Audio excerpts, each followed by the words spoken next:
Welcome to the Mono Beginner Crash Course. This tutorial will cover how to set up lighting in a space. First, we will look at a quick introduction to the light types in Unity. After that, we will be adding and modifying lights that are of real time. Then we will finish with a quick overview of light mapping, light probes, and reflection probes for more performant lighting options. Lighting plays a huge part in the appearance of a space. The issue is that real-time lighting, or lighting that is processed every frame, is very expensive. Finding a balance between lighting quality that runs well is an art form. Note that it is recommended to use no more than 4 real-time lights in a space. Any real-time lights with shadow are the most expensive. Usually 1 or 2 real-time lights is enough. We will quickly look at alternative approaches to more performant lighting towards the end. Unity has several light types to use in your scene. These include the following: a directional light, point light, spotlight, and an area light. The directional light is the most performant and is light coming from one direction. A point light is light coming from one point. A spotlight is exactly that, a light that looks like a spotlight.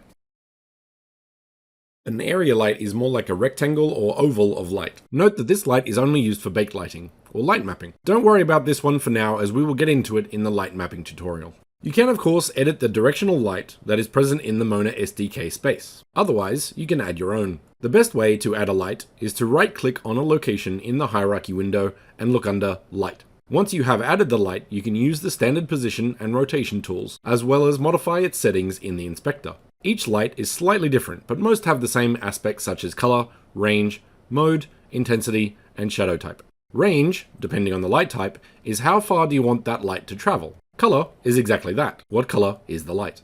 Mode is used when setting if the light is real-time. Baked is used for light mapping. Mixed is both real-time and baked. Intensity is how strong the light is. Shadow type is what kind of shadows, if any, does the light project. No shadows are the most performant, of course. Hard shadows are a little more performant than soft shadows, but don't look as nice. Soft shadows is the most expensive. Unless you have a good understanding of lighting and how they can be optimized, it is strongly recommended to have less than 4 lights due to the cost in performance, less if they cast shadows. The time lapse for this tutorial will be quick, as we are only going to modify the directional light and add a point light. First off, I'm going to set the light to directly down, as this will be used to cast shadows and the light is central. So it would be a bit strange for the light to be cast in one direction. You can modify how ambient light works in the Lightings window under Environment. You don't need to do this, as the default settings are usually a good start, but it offers a little more control if you need it. In its default state, the skybox will offer ambient lighting information. I then add a point light in the upper middle and adjust the range and intensity so that I get a nice effect on the walls.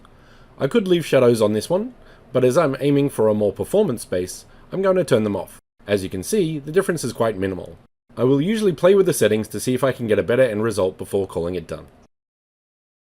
If you want an even better lighting result that doesn't cost as much in performance, you can use light mapping. Light mapping is a technique that creates or bakes light information into textures. You may recall using UVs to assign where the texture goes on a 3D model. Light mapping will bake the light information into a second UV map that you can make manually in your 3D creation tool, or Unity can create it for you. The only issue with light maps is that they are static, meaning they cannot change. So dynamic objects, such as the avatars or animated objects, do not cast a shadow in real time with this lighting information. A good compromise is to create a directional light that casts shadows, with much more complicated lighting being baked into the light map. This is the best of both worlds. For more information on light mapping, use the link in the details.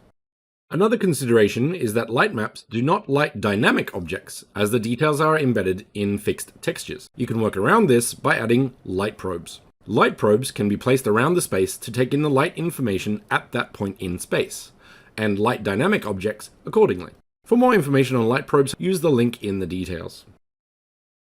The last thing to add into this section, which is on par with lighting, but not exactly part of lighting, is reflection probes.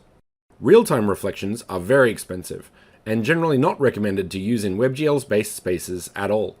It is best to use reflection probes to once again bake the information into a texture, to reflect onto assets in the space and keep performance at the cost of file size. For more information on reflection probes, check the description below. Light mapping, light probes, and reflection probes are not recommended for your first space due to the complexity that they bring, but they are good to know about when you feel like creating better visuals in your space. As you can see in this example, you don't necessarily need them in order to make an appealing space. So in this tutorial, we looked at different light types, how to add them to the scene, and how to modify them. We also introduced light mapping, light probes, and reflection probes so that you know what to look for when you are ready to take your lighting to the next level. In the next tutorial, we will look at adding a custom skybox to add more life to the environment. Thanks for watching, and happy building!